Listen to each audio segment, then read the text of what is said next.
नमस्कार विद्यार्थी मित्रांनो, कंबाईन मेंटर ऑफिशियलच्या यूट्यूब चॅनलवरती आपलं स्वागत आहे. नुकतीच संयुक्त गट क पूर्व परीक्षा 2025 पार पडलेली आहे आणि त्याचा पेपर तुमच्या हातात आलेला आहे. बऱ्याच जणांनी पेपर दिलेले असतील.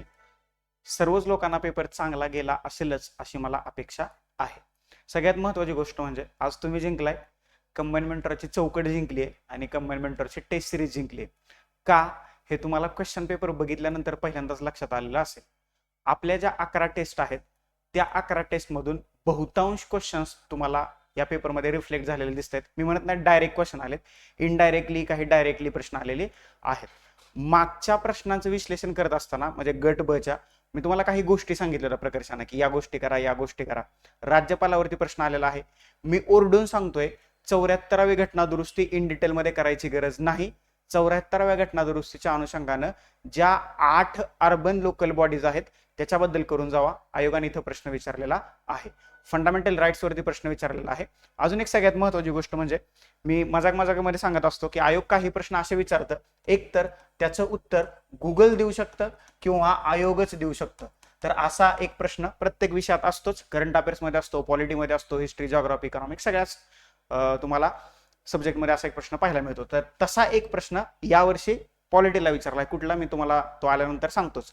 परंतु ओव्हरऑल पेपर जो आहे, ज्यांनी टेस्ट सिरीज केलेली आहे, ज्यांनी पॉलिटीसाठी मला फॉलो केलेला आहे, तर त्यांना जवळजवळ 16 प्रश्न पकडले. एक हिस्ट्रीचा प्रश्न पकडला तर 16 पैकी 13 ते 14 मार्क आरामात यायला पाहिजेत, हे लक्षात ठेवा.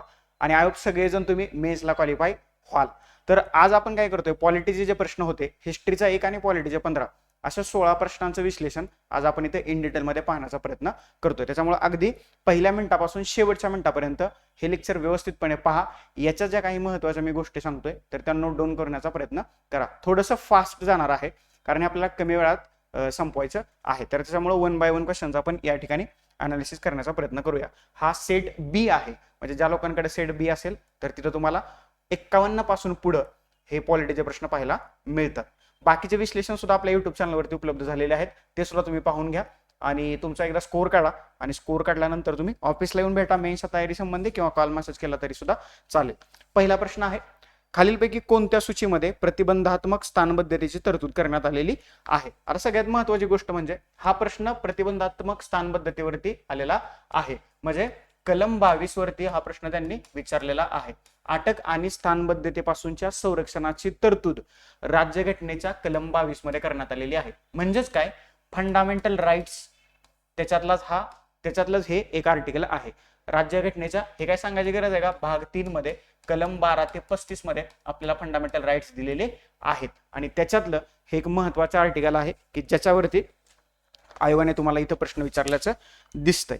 कारण बऱ्याचशा वेळेला आपण फंडामेंटल राईट्स मधलं जी छोटी छोटी कलम आहेत की ज्याच्यावरती अपेक्षित असतं प्रश्न विचारणं, तर अशीच कलम करतो आणि बाकीचं मग आपल्या लक्षात न जाताना परत लक्षात येतं, यार हे करायला पाहिजे होतं, हे आपण केलंच नाही. त्याच्यामुळं हे कलम महत्वाचं आहे. शोषणाविरुद्धचा हक्क, राईट टू अगेन्स्ट एक्सप्लॉयटेशन, बरोबर, त्याच्यातले आर्टिकल नंबर 22 आहे. आणि त्यांनी विचारले की स्थानबद्धतेचा अधिकार किंवा तरतूद कुठल्या सूचित करण्यात आलेली आहे. प्रश्न साधा सोपा सरळ होता. याचं उत्तर आहे पर्याय क्रमांक 3, केंद्र सूची आणि समवर्ती सूचीमध्ये आपल्याला हे तरतूद पाहायला मिळते.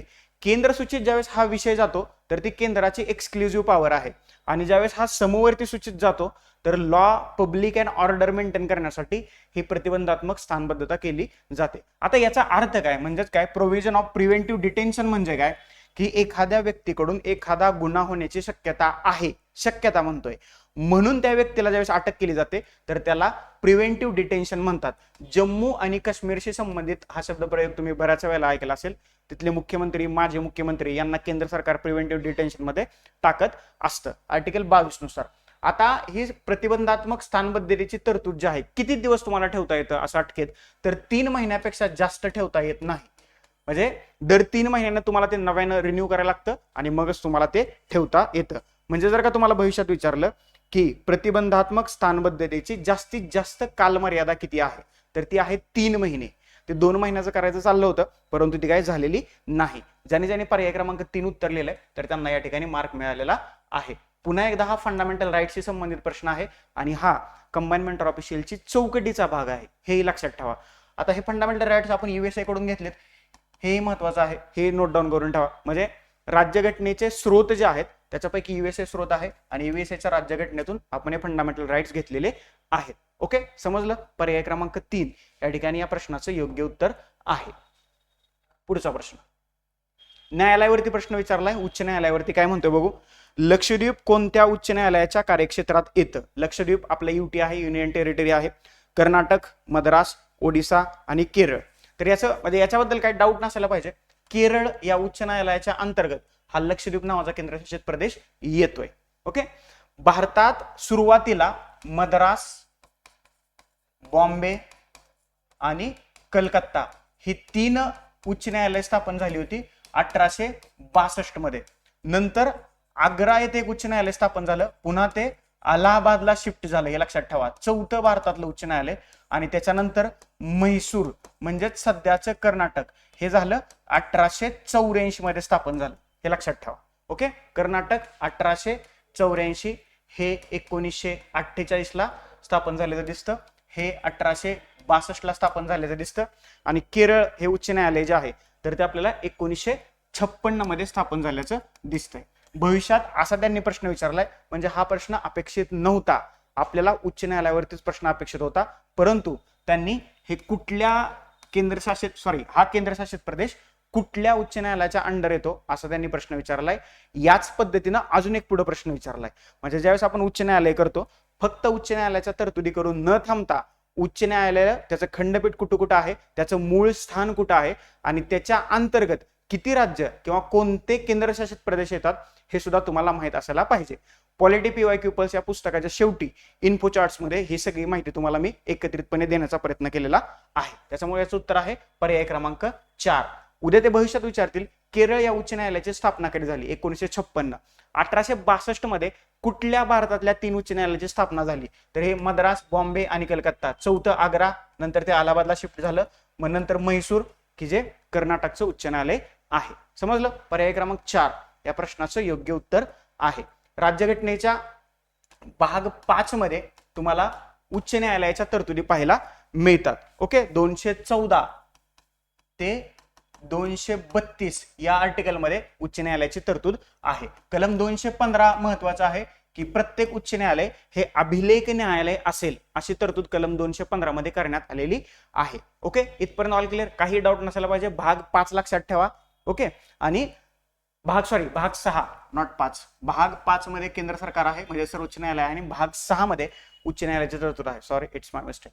भाग 6 मध्ये तुम्हाला ती तरतूद पाहायला मिळते. चलो पुढे जाऊया. पुढचा प्रश्न, हा प्रश्न थोडासा इंटरेस्टिंग आहे. इंटरेस्टिंग म्हणण्यापेक्षा सोपा या अँगलने तो इंटरेस्टिंग आहे.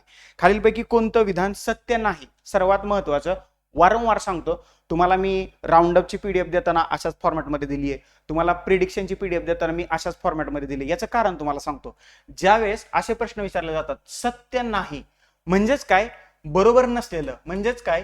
चुकीचं किंवा अयोग्य विधान आपल्याला खालीलपैकी शोधायचं आहे.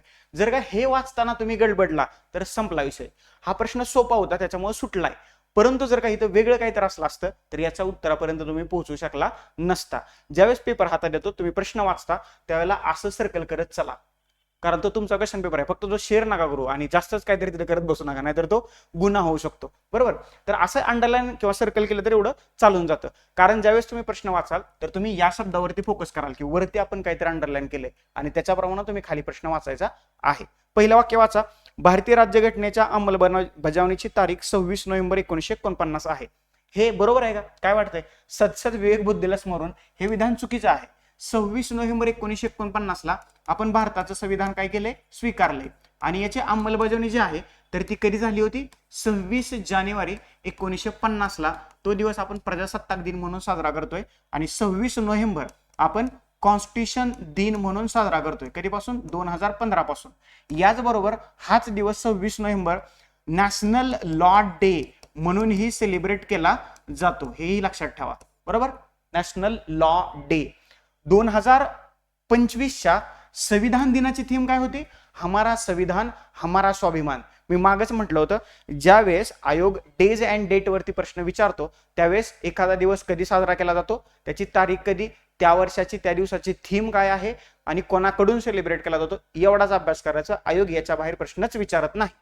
जास्तीत जास्तच खोलवरती गेला तर उद्दिष्ट वगैरे काय आहेत एवढं, संपला विषय. हा आपल्या चौकटीचा भाग आहे, याच्या बाहेर आयोगाच्या डेज अँड डेट्स वरती अभ्यास करायचाच नाही. ओके, पहिलं विधान या ठिकाणी तुम्हाला चुकीचं दिसतंय.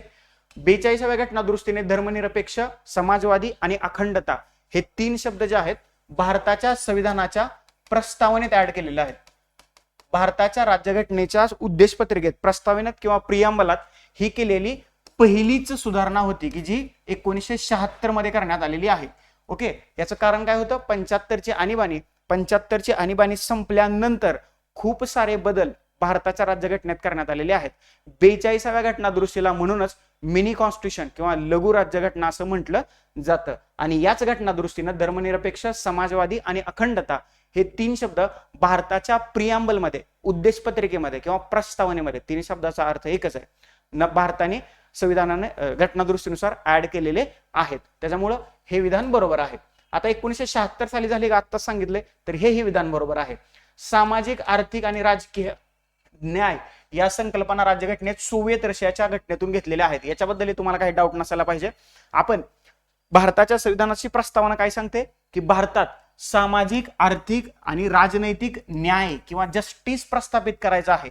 आणि ही संकल्पना आपण कोणाकडून घेतली आहे, सोव्हिएत रशियाच्या राज्यघटनेतून. त्याच्यामुळं हेही विधान या ठिकाणी बरोबर आहे. स्वतंत्र, समता आणि बंधुतेची तत्व जे आहेत तरी ते आपण फ्रान्सच्या राज्यघटनेतून आपल्याला घेतल्याचं दिसतंय. भविष्यात त्याच्यावरती प्रश्न बनू शकतो की स्वतंत्र, समता आणि बंधुता ही 3 तत्व आपण कोणत्या राज्यघटनेतून घेतलेत. तर डोळे झाकून त्या ठिकाणी तुम्ही फ्रान्स हा पर्याय निवडणं किंवा फ्रान्स लिहिणं या ठिकाणी गरजेचं आहे. वेगवेगळ्या देशाच्या राज्यघटनेतून भारताच्या समकालीन परिस्थितीला सुटेबल असा राज्यघटनेचा भाग आपण भारताच्या राज्यघटनेमध्ये स्वीकारलेला आहे. परंतु तो ऍज इट इज न स्वीकारता त्याच्यामध्ये भारताच्या परिस्थितीला अनुरूप काही बदलही केलेले आहेत. आता ज्यावेळी भारताच्या राज्यघटनेवरती टीका होत होती, ही एक ठिगळपट्टी आहे. त्याला काउंटर करताना डॉक्टर बाबासाहेब आंबेडकर म्हणतात ही जर का ठिगळपट्टी असेल तर ती एक सुंदर ठिगळपट्टी आहे. It's a beautiful patch work. आलं लक्षात, समजलं? या प्रश्नाचं उत्तर आहे पर्याय क्रमांक 1. आपल्याला चुकीचं विधान ओळखायचं होतं. Okay, all clear? सगळ्यांनी एक गोल केला असेल पेपरमध्ये असं मला वाटतंय. चलो पुढचा प्रश्न. हा बघा आहे 74व्या घटना दुरुस्तीचा प्रश्न. इंटरेस्टिंग क्वेश्चन त्यांनी बनवलाय. ज्यावेळेस तुम्ही 74व्या घटना दुरुस्तीचा अभ्यास करायला सांगत होतो त्यावेळेस मी ओरडून सांगितलं होतं इन डिटेल डेप्थ मध्ये जाऊ नका, आयोग त्याच्यावरती प्रश्न विचारणार नाही. आणि तसंच केलंय. 74व्या घटना दुरुस्तीच्या अनुषंगानं हा अधिनियम 1992चा आहे आणि 1 जून 1993ला या अधिनियमाची अंमलबजावणी झाल्याचं आपल्याला दिसतं. हा अधिनियम जो आहे तर राज्यघटनेमध्ये भाग 9A ऍड केला आणि 12व परिशिष्ट ऍड केलेलं आहे. नागरी स्थानिक स्वराज्य संस्था, अर्बन लोकल बॉडीशी संबंधित असणारा हा अधिनियम होता. या अधिनियमानं एकूण 8 संस्थांची राज्यघटनेत भर घातलेली आहे. म्हणजे त्याच्यामध्ये पहिलं येतं महानगरपालिका, आता त्याच्या निवडणुका चालू आहेत त्याच्यामुळं हा चर्चेचा भाग होता.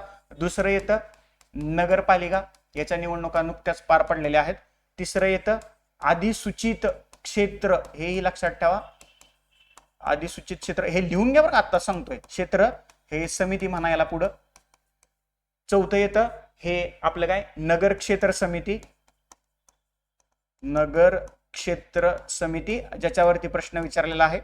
5वं येतं छावणी म्हणजेच कॅन्टॉनमेंट बोर्ड त्याला इंग्लिशमध्ये म्हटलं जातं. 6वं येतंय वसाहत की जी छोट्या छोट्या कार्यासाठी स्थापन केली जाते.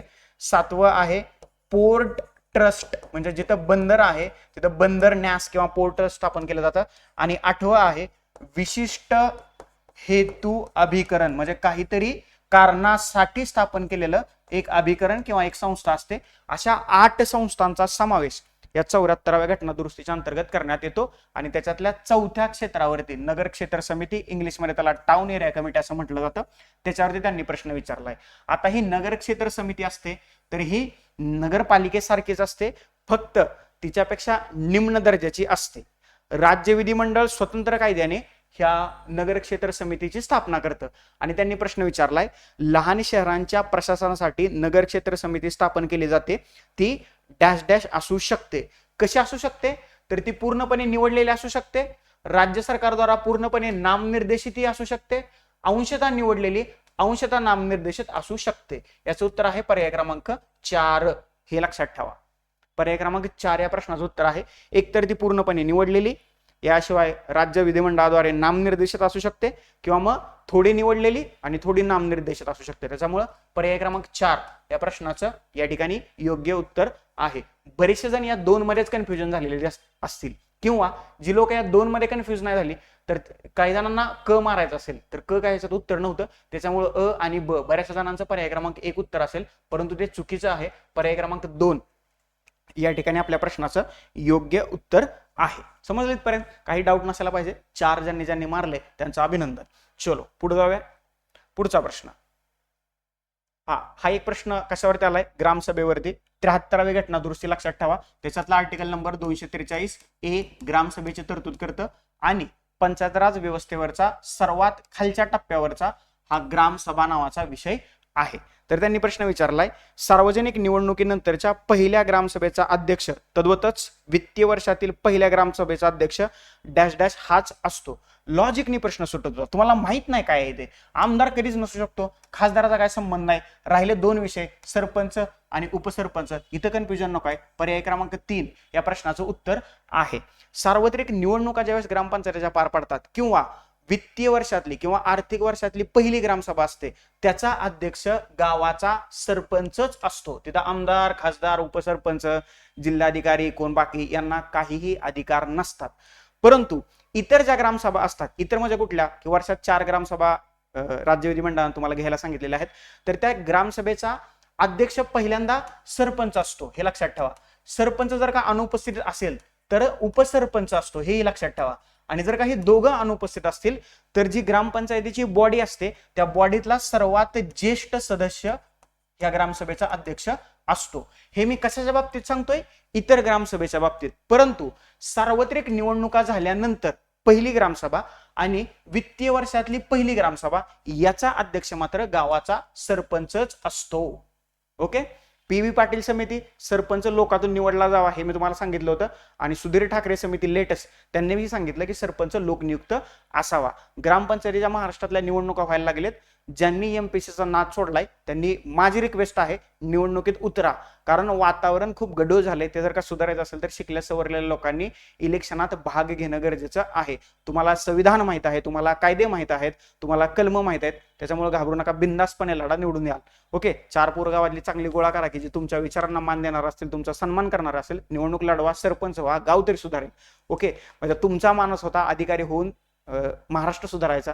जर का ते तुम्हाला जमलं नाही तर हार मानू नका, टिकून राहा, जिंकून जाचाल. ग्रामपंचायतीचा सरपंच व्हा, निवडणुका लढवा. चलो, या प्रश्नाचं उत्तर आहे पर्याय क्रमांक 3. मी प्रचार नाही करत कोणाचा, नाही तर वाचत सर प्रचार करायला लागले. चलो पुढे जाऊया. पुढचा प्रश्न आहे, याचं उत्तर लिहिलं असेल 3. बघा, हा प्रश्न खूप वेळा रिपीट झालाय. काही ठिकाणी वेगळ्या अर्थाने विचारलाय, इथं त्यांनी वेगळ्या अर्थाने विचारलाय. राज्यपालाकडे भारतीय राज्यघटनेतील अनुच्छेद डॅश डॅश नुसार राज्याची कार्यकारी सत्ता सोपवण्यात आली आहे. ओके. Executive power. आता याच्यातनं दुसरा एक प्रश्न तयार होतोय, राज्याची कार्यकारी सत्ता कोणाकडे असते? त्याचं उत्तर तुम्हाला इथेच मिळाले, राज्यपालाकडे असते. इंग्लिशमध्ये त्याला एक्झिक्युटिव्ह पॉवर्स असं म्हटलं जातं. राज्यपाल राज्याचा नामधारी प्रमुख असतो. कसला प्रमुख असतो? नामधारी. त्याला इंग्लिशमध्ये डी ज्युरी असंही म्हटलं जातं. आणि मुख्यमंत्री डी फॅक्टो किंवा वास्तव प्रमुख असतो. तर त्यांनी विचारले, कार्यकारी सत्ता कोणत्या कलमानुसार राज्यपालाकडे असते? डोळे झाकून तुम्ही 154 ला गोल केला असेल. पर्याय क्रमांक 1 या ठिकाणी आपल्या प्रश्नाचं योग्य उत्तर आहे. 152 मध्ये काय आहे? राज्याची व्याख्या. अजून 2 ठिकाणी तुम्हाला राज्याची व्याख्या पाहायला मिळते. आर्टिकल 12, आर्टिकल 36 आणि आर्टिकल 152. राज्यघटनेच्या या 3 कलमामध्ये राज्य किंवा राज्य संस्थेची व्याख्या देण्यात आलेली आहे. भविष्यात याच्यावरती प्रश्न बनू शकतो, खालीलपैकी कोणत्या कलमात राज्य संस्थेची व्याख्या देण्यात आलेली आहे? डोळे झाकून कुठं 12 दिसतंय का, कुठं 36 दिसतंय का आणि कुठे 152 दिसतंय का पाहायचं आणि त्याला सर्कल करून टाकायचं. संपला विषय. एवढं सोपं आहे. समजलं? याचं उत्तर 1 आहे, ते मी तुम्हाला सांगितलंच आहे. 152 मध्ये राज्य संस्थेची व्याख्या दिली आहे. 155 मध्ये काय दिलंय? राज्यपालाची नियुक्ती. कोणाची नियुक्ती? राज्यपालाची नियुक्ती कोण करतं? तर राज्यपालाची नियुक्ती राष्ट्रपती करतात, बरोबर. आणि राष्ट्रपतीची मर्जी असेपर्यंतच राज्यपाल आपल्या पदावरती राहू शकतात. आता 153 मध्ये राज्याचे राज्यपाल याची तरतूद करण्यात आलेली आहे. माझा प्रश्न असा आहे, एक राज्यपाल 2 राज्याचा कार्यभार पाहू शकतो का? आणि जर का तो पाहू शकत असेल तर कुठल्या घटना दुरुस्तीने ती तरतूद करण्यात आलेली आहे? मी निम्म उत्तर सांगितले. चला आता मला सांगा, एक राज्यपाल 2 राज्यांचा कार्यभार पाहू शकतो, ही तरतूद कोणत्या घटना दुरुस्तीनुसार भारताच्या राज्यघटनेत ऍड केलेली आहे? जो पहिल्यांदा उत्तर देईल त्याची कमेंट आपण पिन करूया. चलो, या प्रश्नाचं उत्तर आहे पर्याय क्रमांक 1. राज्यघटनेच्या भाग 6 मध्ये, हेही लिहून घ्या, राज्यघटनेच्या भाग 6 मध्ये आर्टिकल 152 इथपासून तुम्हाला राज्यपाल पदाची सुरुवात झालेली दिसते. 152 ते 162 हे लक्षात ठेवा. ज्या ज्या वेळेस राज्यपाल हे चर्चेत येतं, 1935 चा कायदा, अमेरिकेची राज्यघटना आणि कॅनडाची राज्यघटना, ह्या 3 गोष्टी तुम्ही लक्षात ठेवायच्या आहे. मागं पण मी तुम्हाला सांगितलं होतं, हे पद आपण 1935 च्या कायद्यातनं घेतले. राज्यपालाच्या नियुक्तीसाठी आपण अमेरिकेची पद्धत न स्वीकारता आपण कॅनडाची पद्धत स्वीकारली. भविष्यात याच्यावरती प्रश्न बनू शकतो. कॅनडावरती ऑलरेडी प्रश्न येऊन गेलाय, राहिला 1935 चा कायदा आणि अमेरिकेचं नाव टाकायचं. फिरवून प्रश्न विचारला, इथं प्रश्न बनतोय. ओके, कार्यकारी सत्ता राज्यपालाकडे असते आर्टिकल 154 नुसार. संपला विषय.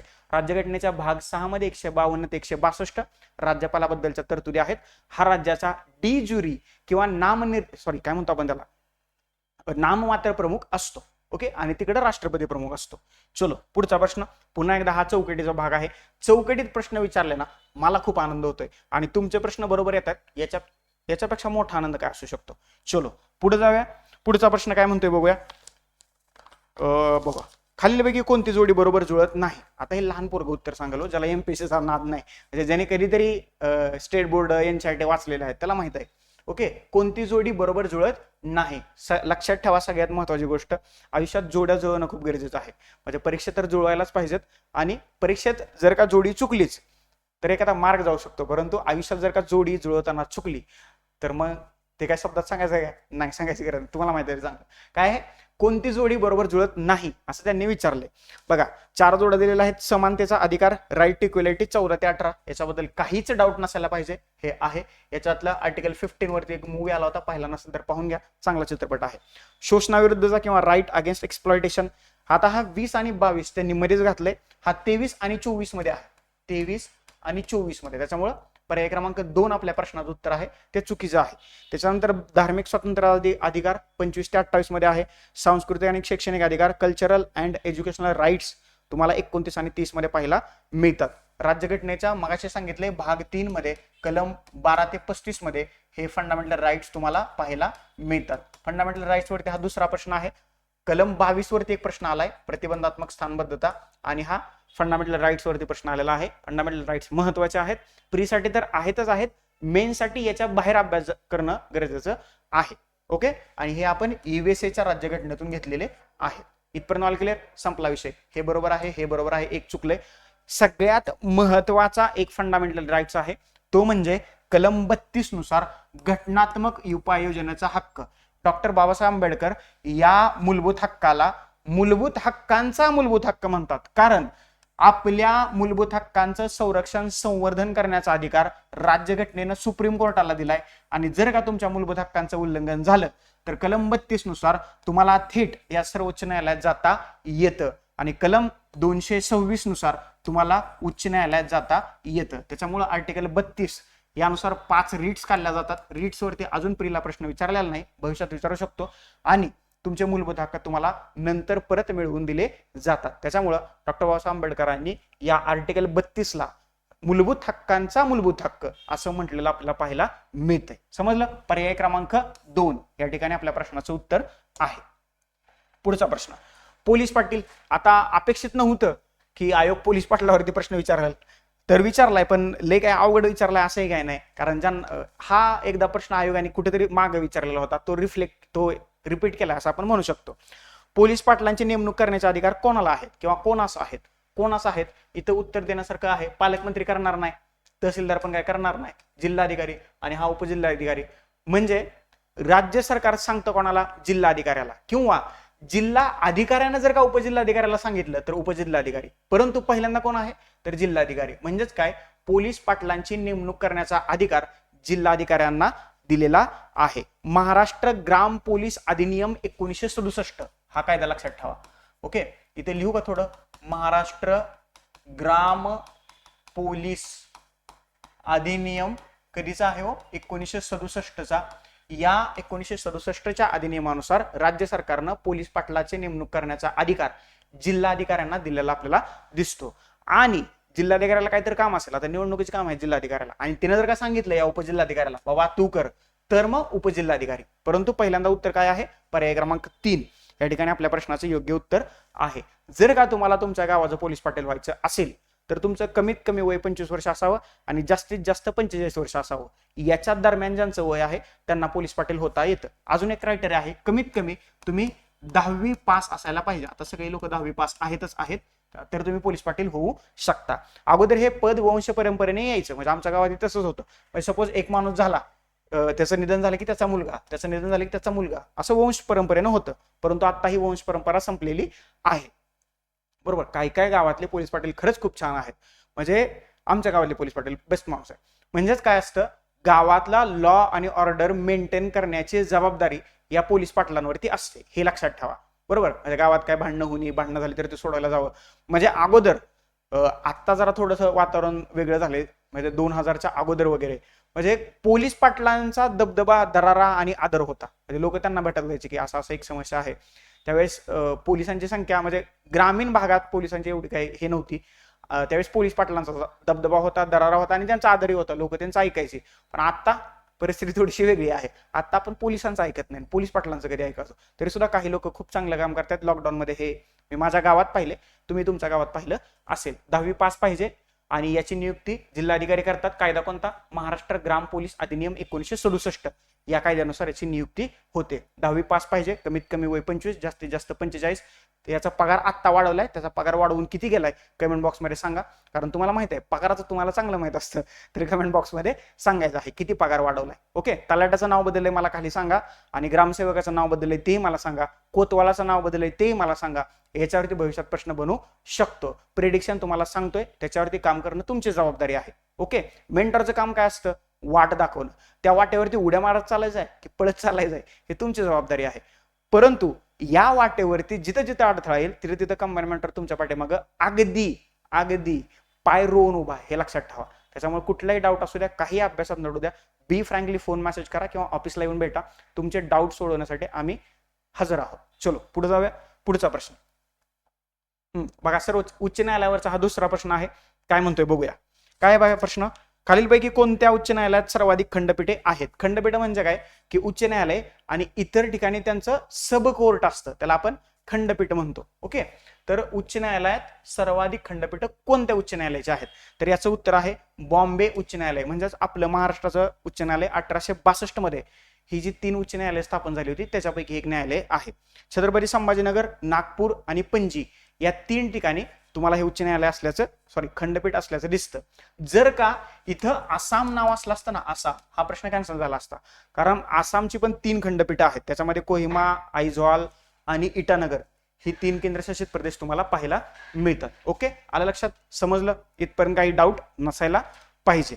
ही 3 खंडपीठ कोणाच्या आहेत, बॉम्बे उच्च न्यायालयाची. राजस्थान उच्च न्यायालय आहे, 1949 मध्ये स्थापन झालं होतं, जोधपूर याचं त्याचं मुख्यालय आहे.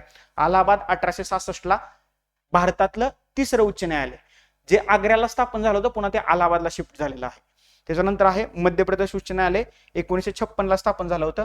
ग्वाल्हेर आणि इंदोर इथं त्याची 2 खंडपीठ आहेत. त्याच्यामुळे पर्याय क्रमांक 1 या ठिकाणी या प्रश्नाचं उत्तर आहे. सध्या माझा प्रश्न ऐकून घ्या, भारतात किती उच्च न्यायालय आहेत, या प्रश्नाचं उत्तर खाली कमेंट बॉक्समध्ये कमेंट करा. भारतात किती उच्च न्यायालय आहेत याचं उत्तर तुम्ही कमेंट करायला पाहिजे. पॉलिटी पीवायक्यूपलच्या शेवटी तुम्हाला उच्च न्यायालयाची यादी एकत्रितपणे दिलेली आहे, वाचले नसेल तर वाचून घ्या. अजून एक प्रश्न आहे, म्हणजे त्याचं उत्तरच मी तुम्हाला सांगतो. सगळ्यात लेटेस्ट म्हणजे अगदी अलीकडे स्थापन झालेलं उच्च न्यायालय कोणतं आहे, आंध्र प्रदेश. कुठलं, आंध्र प्रदेश 2019 मध्ये स्थापन झाले आणि याचं मुख्य स्थान अमरावती. महाराष्ट्रातलं नाहीये, आंध्र प्रदेशची राजधानी आहे अमरावती. 2019 ला स्थापन झाले आणि त्याची त्याचं मूळ स्थान जे आहे तर ते अमरावती येत आहे. याच्यावरती प्रश्न बनू शकतो की लेटेस्ट खालीलपैकी कुठलं उच्च न्यायालय स्थापन झाले अगदी अलीकडे, तर आंध्र प्रदेश. त्याचं मुख्य स्थान आहे अमरावती. 2019 ला स्थापन झाल्याचं आपल्याला दिसतंय. राज्यघटनेच्या भाग 6 मध्ये 214 ते 232 मध्ये तुम्हाला उच्च न्यायालयाच्या तरतुदी पाहायला मिळतात. प्रत्येक राज्यासाठी उच्च न्यायालय असतं आणि एक उच्च न्यायालय एकापेक्षा जास्त राज्यासाठी सुद्धा काम करू शकतं. मागे प्रश्न आला होता की केरळ उच्च न्यायालयाच्या अंतर्गत लक्षद्वीप याचा कारभार पाहिला जातो. ज्यांनी पर्याय क्रमांक 1 उत्तर लिहिले त्यांचं अभिनंदन, उत्तर बरोबर आलेलं आहे. चलो पुढे जाऊया. पुढचा प्रश्न. आता हा प्रश्न जर का तुमचा चुकला असेल तर याचा अर्थ तुम्ही माझे लेक्चर व्यवस्थित बघितलेले नाहीयेत. कारण ज्या वेळेला परिशिष्टांचा भाग येतो, म्हणजे लँग्वेज बद्दल मी प्रेडिक्शन केलं होतं बघा. कार्यालयीन भाषा तुम्हाला कराच म्हणून सांगितलं होतं, त्याच्यावरती ग्रुप बी ला प्रश्न विचारला आणि 8व्या अनुसूचीवरती आपल्या टेस्ट सिरीजला प्रश्न आहेत, सगळीकडे प्रश्न आहेत 8व्या अनुसूचीला. त्यामुळे हा प्रश्न तुमचा चुकता कामा नाही. त्यांनी काय विचारले, कोणत्या परिशिष्टामध्ये भारताच्या अधिकृत भाषांची यादी दिलेली आहे? तर याचं उत्तर डोळे झाकून तुम्ही पर्याय क्रमांक 3 लिहिला असेल. सुरुवातीला 14 भाषा होत्या, आता तुम्हाला राज्यघटनेत या 8व्या परिशिष्टामध्ये 22 भाषा असल्याचं दिसतंय. बघा, कार्यालयीन भाषेच्या तरतुदी वेगळ्या ठिकाणी आहेत हे लक्षात ठेवा. भाग 17 कार्यालयीन भाषेचा आहे. त्याच्यानंतर हे काय म्हणते, अधिकृत भाषा त्याची तरतूद 8व्या परिशिष्टामध्ये आहे आणि अभिजात भाषा त्याची तरतूद वेगळ्या ठिकाणी आहे, हे लक्षात ठेवा. भविष्यात या 3 मध्ये कन्फ्युजन करून घेऊ नका. आतापर्यंत त्यांनी कार्यालयीन भाषेवरती प्रश्न विचारलाय आणि आता हा अधिकृत भाषांवरती प्रश्न विचारलाय. पुढच्या वेळेला अभिजात भाषांवरती प्रश्न येऊ शकतो, क्लासिकल लँग्वेज वरती प्रश्न येऊ शकतो. शेजारी नोट डाऊन करून ठेवा. अभिजात भाषांची संख्या आता 11 आहे. 2024 मध्ये मराठीसह 5 भाषांना अभिजात भाषाचा दर्जा मिळालाय. 2004 मध्ये अभिजात भाषा म्हणून दर्जा मिळवणारी तमिळ ही पहिली भाषा ठरलेली आहे आणि सध्या 2024 मध्ये मराठीला अभिजात भाषा म्हणून दर्जा मिळालेला आहे. भविष्यात ह्या 11 अभिजात भाषेवरती प्रश्न येण्याची शक्यता आहे. मिनिस्ट्री ऑफ होम अफेअर्सच्या अंतर्गत हा अभिजात भाषा देण्याचा दर्जा तिकडं समाविष्ट आहे. प्रश्न काय, नीट वाचा. याचं उत्तर आहे पर्याय क्रमांक 3. 8व्या परिशिष्टामध्ये 22 भाषा आहेत, सुरुवातीला 14 भाषा होत्या. याच्याशी संबंधित 3 महत्वाच्या घटनादुरुस्ती आहेत. 21वी घटनादुरुस्ती की जी 1967 मध्ये करण्यात आली होती. या घटनादुरुस्तीनं सिंधी या भाषेला 8व्या परिशिष्टात ऍड करण्यात आलं. त्याच्यानंतर 71वी घटनादुरुस्ती की जी 1992 मध्ये करण्यात आली होती. याच्यावरती प्रश्न विचारलाय, कोकणी, मणिपुरी आणि नेपाळी. कोकणी, मणिपुरी आणि नेपाळी या 3 भाषांना अधिकृत भाषेचा दर्जा देण्यात आलेला आहे. आणि 91वी घटनादुरुस्ती 2003 मध्ये करण्यात आली होती. यानं बोडो, डोगरी किंवा डोंगरी म्हणा त्याला, मैथिली आणि संथाली या 3 भाषांना अधिकृत भाषेचा दर्जा देण्यात आलेला आहे. 21वी घटनादुरुस्ती, 71 आणि 91. ते बोडो मास वगैरे तुम्हाला जशा ट्रिक लावायचे तसं नावाने लक्षात ठेवा, बरोबर. आणि आता ही संख्या 22 एवढी आहे. सुरुवातीला या भाषांची संख्या 14 होती अधिकृत भाषा, आता या ठिकाणी 22 आहेत. सगळ्यात महत्वाची गोष्ट म्हणजे या घटनादुरुस्तीवरती मागच्या वर्षी म्हणजे ह्या ग्रुप बी ला प्रश्न विचारलाय, आता यांनी ग्रुप सी ला प्रश्न विचारलाय. म्हणजे आयोग काहीतरी फॉलो करते. हे कधी लक्षात येईल, व्यवस्थित लेक्चर बघितल्यानंतर, व्यवस्थित अभ्यास केल्यानंतर. पॉलिटीचे प्रश्न वाटतंय तेवढं सोपं नाहीयेत हेही लक्षात ठेवा. त्याच्यामुळे अभ्यासाला सुरुवात करा. लवकरच बॅच वगैरे बनवू आणि त्या बॅचच्या माध्यमातून तुमचे जे डाऊट्स आहेत किंवा तुम्हाला ज्या काही अडचणी येतात तर त्या दूर करण्याचा प्रयत्न करूया. ओके, आता 10वं परिशिष्ट काय आहे, पक्षांतर बंदी. त्याच्यानंतर 9व्या परिशिष्टामध्ये विविक्षित कायदे आहेत, जमीन महसुलाशी संबंधित असणारे हे कायदे आहेत. ओके, राज्यघटनेत सुरुवातीला 8 परिशिष्ट होती, आता 12 परिशिष्ट आहेत.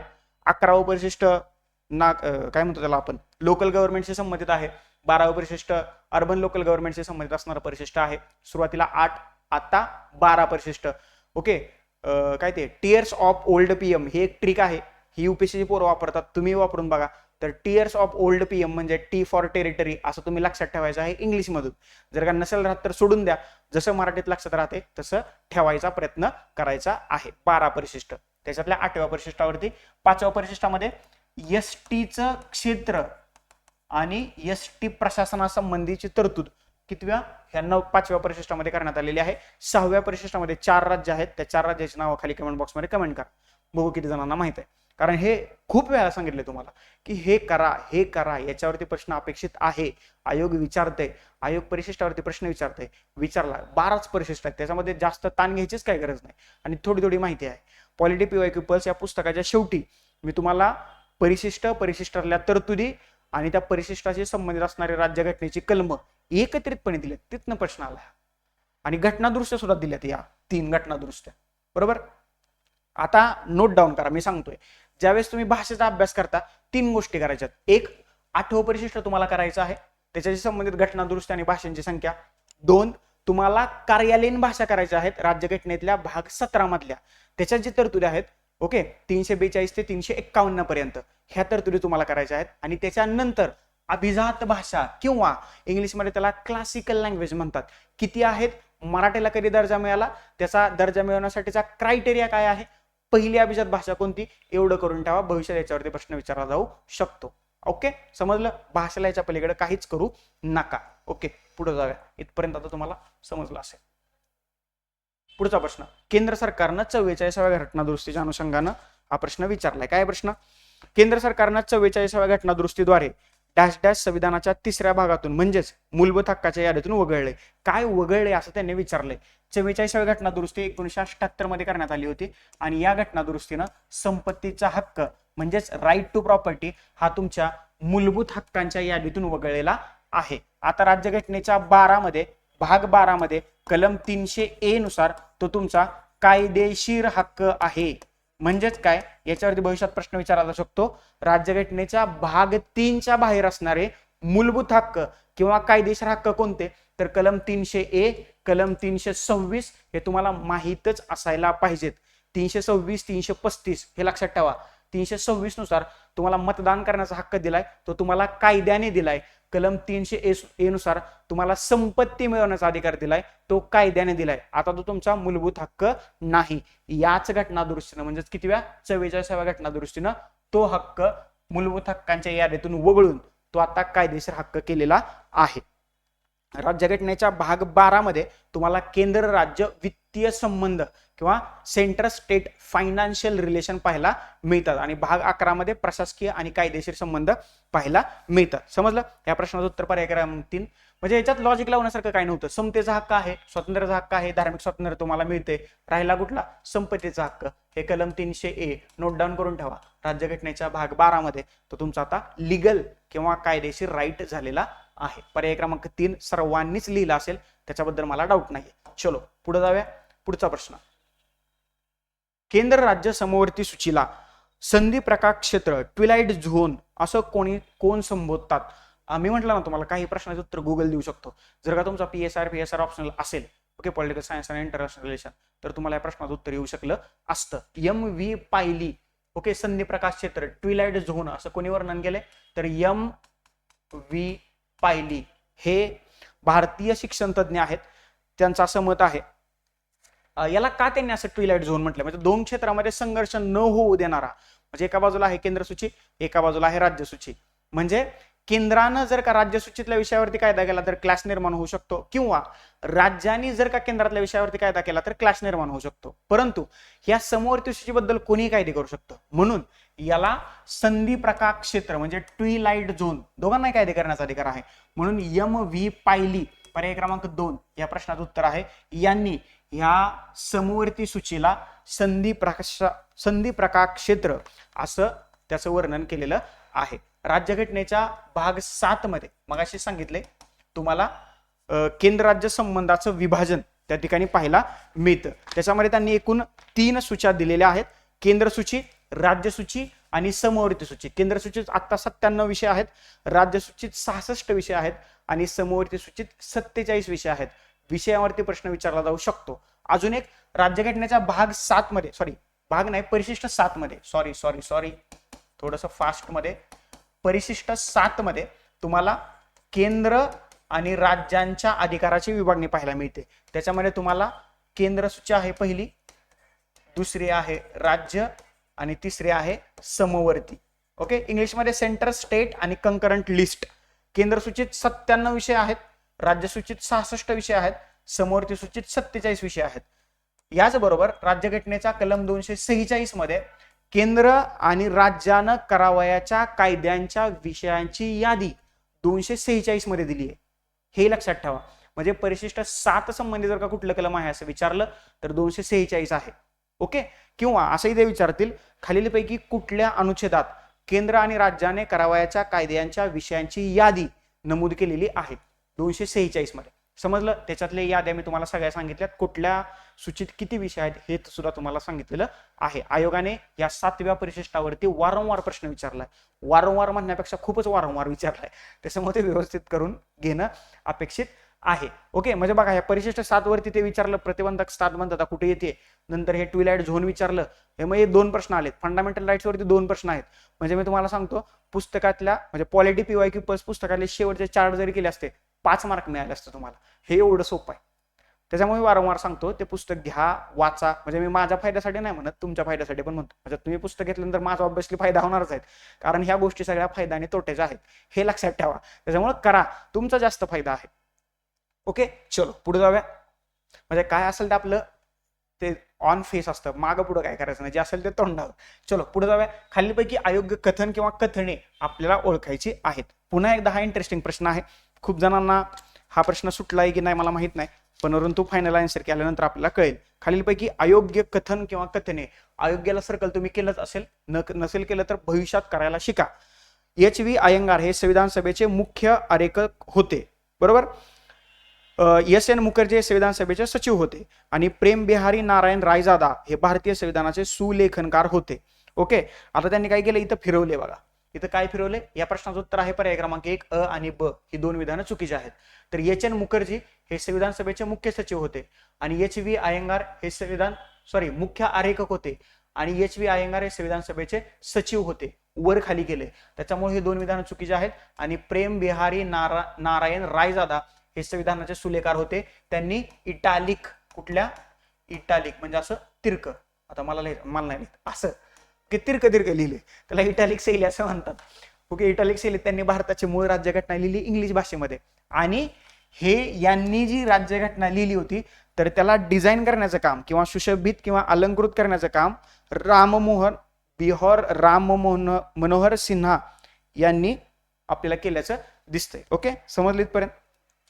HVR अय्यंगार संविधान सभेचे सचिव होते, SN मुखर्जी संविधान सभेचे मुख्य आरेखक होते आणि सर BN राव संविधानाचे संविधानिक सल्लागार किंवा घटनात्मक सल्लागार म्हणून त्यांनी काम पाहिलेलं आहे. पर्याय क्रमांक 1 या ठिकाणी प्रश्नाचं उत्तर आहे अ आणि ब ही 2 विधानं चुकीची आहेत. इटालिक म्हणजे तिरक्या, हे लक्षात ठेवा. इथं माझं ते हे झालं नाही, म्हणजे आता तुम्हाला लिहून दाखवू काय तिरक कसं लिहायचं असतं. आता हे असं काहीतरी असतं, सॉरी सरळ झालं, समजून घ्या. शब्द काय असं ना, भावना महत्वाच्या आहेत. इथं इटालिक म्हणजे तिरक आणि ते कोणी लिहिले, प्रेम बिहारी नारायण रायजादा यांनी लिहिलेलं आहे. आता सध्या हिंदी भाषा चर्चेत आहे, तर हिंदी आवृत्तीचं लेखन वसंत कृष्णन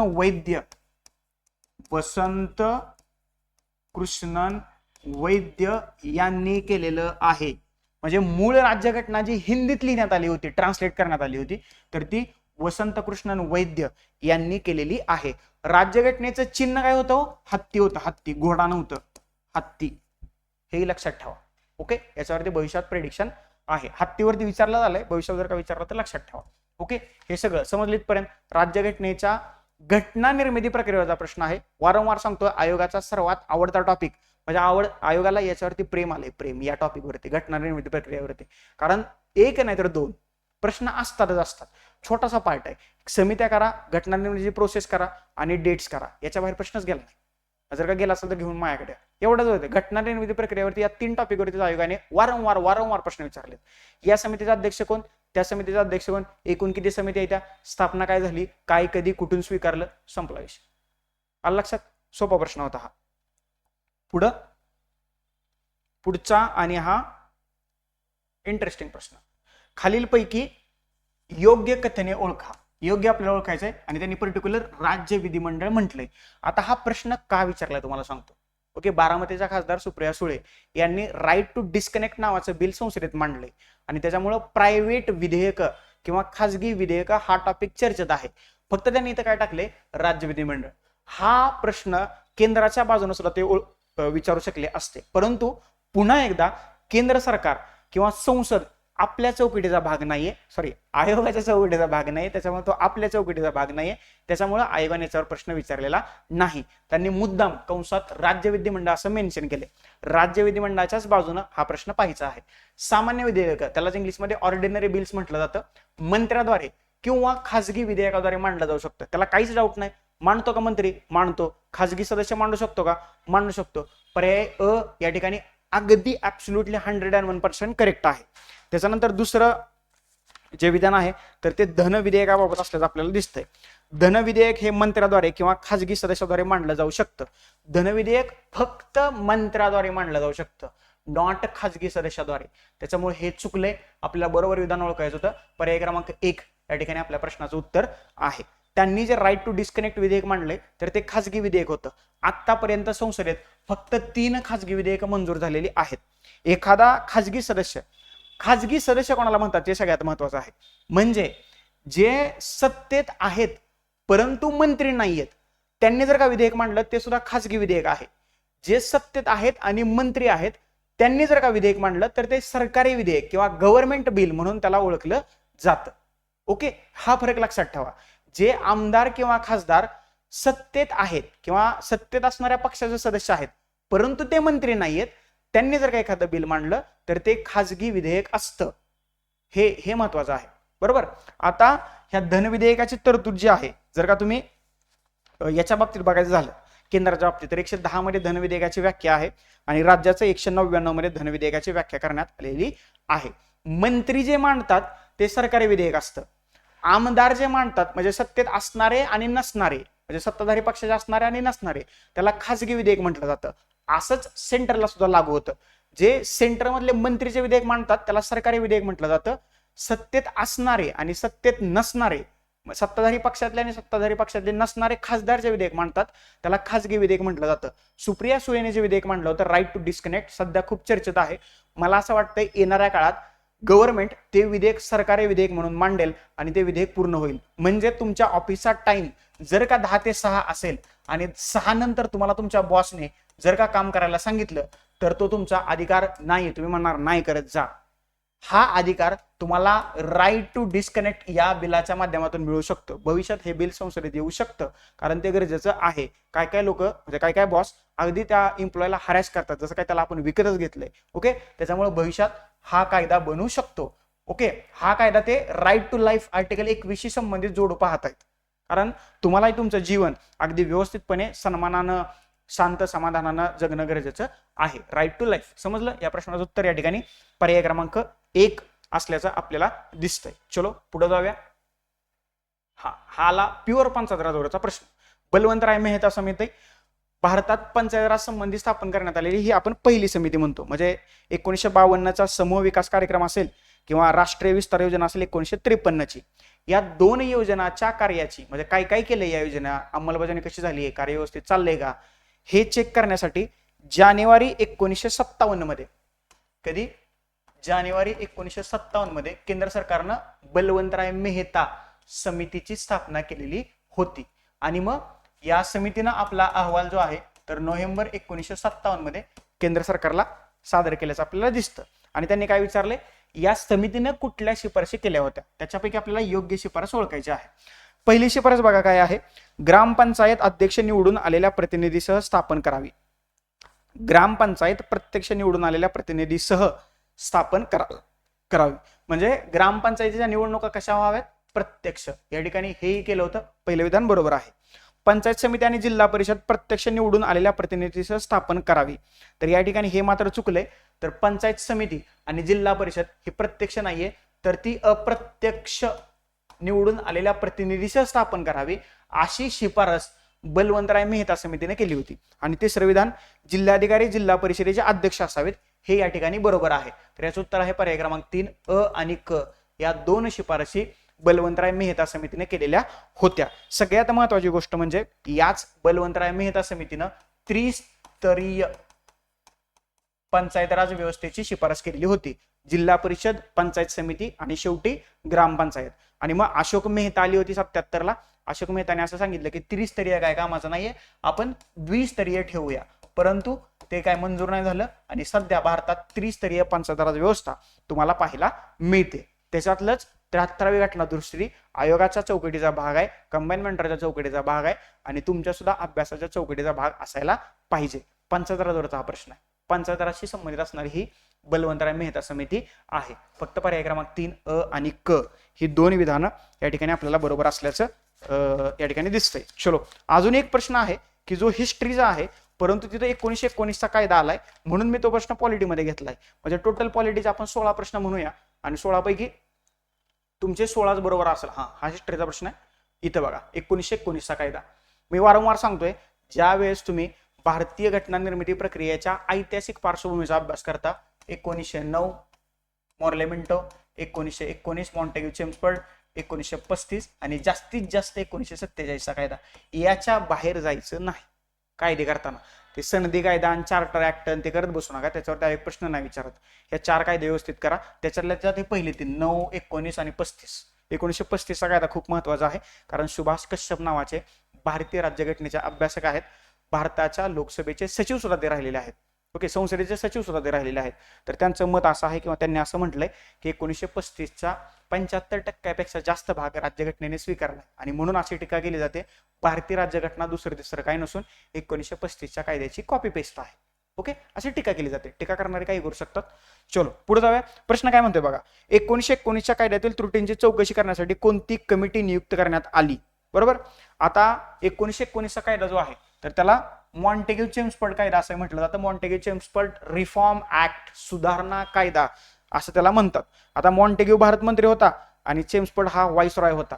हा 1919चा कायदा जरी असला, याची अंमलबजावणी 1921 मध्ये झाल्याचं आपल्याला दिसतंय. 1918 मध्ये हा काय चेम्सफोर्ड रिफॉर्म्स आले होते. त्या रिफॉर्म्सवरती आधारित कायदा बनला आणि याची अंमलबजावणी 1921 मध्ये तुम्हाला झाल्याचं पाहायला मिळतंय. ही हायरार्की किंवा ही क्रोनॉलॉजिकल ऑर्डर मी तुम्हाला बऱ्याच वेळेला सांगितली. तर त्यांनी असं विचारले, या कायद्यातील त्रुटींची चौकशी करण्यासाठी कोणती कमिटी नियुक्त करण्यात आली? तर 1924 मध्ये एक कमिटी आली होती, तिचं नाव आहे मुडीमन कमिटी आणि हेच या प्रश्नाचं योग्य उत्तर आहे. 27 ला सायमन कमिशन आलं होतं. हे कशासाठी आलं होतं? पहिल्यांदा मुडीमन कमिटी आली, अलेक्झांडर मुडीमन. त्यांना असं वाटलं की त्यांनी सांगितलं की या बाबत या कायद्यात काही त्रुटी आहेत, म्हणजे द्विसदनात्मक किंवा काय म्हणतो आपण त्याला द्विसदनीय प्रांतात जी व्यवस्था निर्माण करण्यात आली होती चुकीची आहे, त्याच्याबद्दल थोडेसे क्लासेस निर्माण झाले होते. मग पुन्हा एकदा 1919च्या कायद्यात तरतूद करण्यात आली होती की परीक्षण करण्यासाठी दर 10 वर्षांनी एक कमिशन नेमण्यात येईल. परंतु ते अगोदरच आलं, ते आलं 1927 ला. त्याचं नाव आहे सायमन कमिशन आणि या सायमन कमिशनला सुद्धा 1919च्या कायद्यात त्रुटी आहेत असं सांगितलेलं आहे. मग पुन्हा 1935चा कायदा आपल्याला बनल्याचं दिसतंय. मग शोधपत्रिका काढल्या, मग गोलमेज परिषद झाल्या, मग शोधपत्रिका काढली आणि मग 1935चा कायदा बनलेला दिसतोय. 1935चा कायदा जो आहे आजपर्यंत ब्रिटनच्या संविधानानं भारतासाठी मंजूर केलेला सर्वात महत्वाचा आणि मोठा कायदा आहे. तो 2 देशासाठी होता, तत्कालीन बर्मा म्हणजे आत्ताचा म्यानमार आणि भारत. बरोबर. तर मग सायमन कमिशनने सांगितलं की आम्हालाही काही त्रुटी सापडतायत, हा काय कायदा एवढा बरोबर नाही असं त्या दोघांनी सांगितलं. म्हणजे मुडीमन याचं उत्तर आहे 1924 ला पहिल्यांदा आलं होतं. तर पर्याय क्रमांक या ठिकाणी 1 आपलं उत्तर आहे. अ आणि ब तुम्ही म्हटलं असता, असा काय ऑप्शन नाहीये, त्याच्यामुळे पर्याय क्रमांक 1च या प्रश्नाचं योग्य उत्तर आहे. ओके. आणि हे मुडीमन समितीला सुद्धा काही याच्यातलं त्यांना काही कळालं नाही. मुडीमन समितीला अपयश आल्यानंतर मग ते म्हटलं की चला अजून एक आपण कमिशन आणू, कारण या कमिशनच्या स्थापनेची तरतूद 1919च्या कायद्यातच करण्यात आली होती, पण ते दर 10 वर्षांनी येणार होतं. सायमनला काय घाई झाली होती, तर अगोदरच आला. त्याने पण सांगितलं 1919च्या कायद्यात त्रुटी आहेत, ते काही व्यवस्थित नाहीये. मग त्याच्यानंतर मग पुढं काय झालं, गोलमेज परिषदा झाल्या. त्याच्यानंतर मग त्याच्यावर आधारित एक श्वेतपत्रिका काढली आणि या सगळ्याचा विचार करून मग 1935चा गव्हर्नमेंट ऑफ इंडिया ऍक्ट आपल्याला पाहायला मिळतो. ज्यावेळेस तुम्ही राज्यघटनेच्या मेकिंग प्रोसेस अभ्यास करता, तर 1940 पासून 1947 पर्यंत शेवटच्या टप्प्यात ज्या वाटाघाटी झालेल्या आहेत, August topper, Wavel plan, Cripps योजना, कॅबिनेट मिशन, ओके, हे व्यवस्थितपणे करून ठेवा. याच्यावरती आयोग क्रोनॉलॉजिकल ऑर्डर विचारू शकतो. आणि परत म्हणू नका तुम्ही सांगितलं नव्हतं, तो आपल्या चौकटीचा भाग आहे. आलं लक्षात? अशा रीतीने 16 प्रश्नांचं विश्लेषण इथं तुम्हाला केलेलं आहे. पॉलिटी PYQ पल्स या पुस्तकातून 15 प्रश्नांचा थेट रेफरन्स मी तुम्हाला दाखवतो. त्याची PDF लवकरच तुम्हाला माझ्या पर्सनल टेलिग्राम चॅनलवरती आणि कंबाईन मेंटरच्या टेलिग्राम चॅनलवरती मी पोस्ट करून देतोय. पहा, वाचा, पुस्तक घ्या, अंडरलाईन करा, काय करायचं ते करा. त्याचं दुसऱ्या एडिशनवरती काम चालू आहे. वन ऑफ द बेस्ट दुसरी एडिशन बनवण्याचा प्रयत्न करतोय. म्हणजे जिथं लोकांचे विचार करणं थांबतात आपण तिथून पुढे विचार करतोय. तुम्हाला बेस्ट ऑफ बेस्ट देण्याचा माझा प्रयत्न राहील. म्हणजे मागेही देत आलोय, आत्ताही देतोय आणि भविष्यातही देईल. कारण आता आपण फुल फोर्सने याच्यावर उतरलेलो आहे. तर लेक्चर कसं वाटलं नक्की मला खाली कमेंट बॉक्समध्ये कमेंट करून सांगा. किती प्रश्न बरोबर आले तेही सांगा. काही डाऊट्स असतील, काही सजेशन असतील तेही नक्की माझ्यापर्यंत पोहोचवा. तुर्तास आता आपण थांबूया. Thank you so much. धन्यवाद मित्रांनो. नेक्स्ट लेक्चरमध्ये आपण भेटूयाच.